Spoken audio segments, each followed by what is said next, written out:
আর প্রধানমন্ত্রীর ব্যাপারে আমার সাবেক শেখ হাসিনার কথা বলছি, তিনি যখন বক্তব্য দিচ্ছেন এর আগের বারও আমরা একটা ব্রিফিং দিয়েছি, পত্রিকাগুলোকে একটা নির্দেশনা দিয়েছি। আমার চোখে পড়েনি যে তিনি আবার বক্তৃতা করবেন এই ধরনের নিউজ যদি কেউ দিয়ে থাকে। দিয়েছে কালকে করবে, এটা যদি কেউ আগাম জানায় এবং সেটা পাবলিশ করে, এটা অবশ্যই আদালতের রায় ভায়োলেট করা হবে। আমরা এই ব্যাপারে ব্যবস্থা নেব। আমরা আগের বার একটা সতর্কতা দিয়েছিলাম, আপনাদের নিশ্চয়ই মনে আছে, আপনাদের যারা করেছেন তাদের ব্যাপারে। আমরা এবার আবার স্মরণ করিয়ে দেব যে এই কাজ কেউ যেন না করেন, এটা থেকে বিরত থাকেন, কারণ এটা আদালতের নির্দেশ আছে। আমাদের সরকার কিন্তু আদালত নয়, আমি আগেও একবার বলেছিলাম।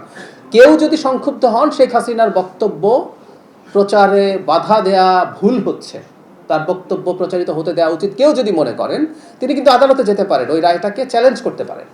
বাট আনলেস আদালত এরকম একটা রায় দিচ্ছে, এটা মেনে চলা প্রত্যেকটা প্রতিষ্ঠান, প্রত্যেকটা ব্যক্তির জন্য কর্তব্য। এবং সরকারের কাজ হচ্ছে আদালতে যে সিদ্ধান্ত আছে সেটা এক্সিকিউটেড হচ্ছে কিনা। সরকার তো এক্সিকিউটিভ, সেটার ব্যাপারে ব্যবস্থা নেবে। আপনাকে বলার জন্য ধন্যবাদ। আমি এই ব্যাপারে নিশ্চয়ই আমরা আবার একটা সবাইকে স্মরণ করে দেবো। আমি আসবো, উনি বলছেন।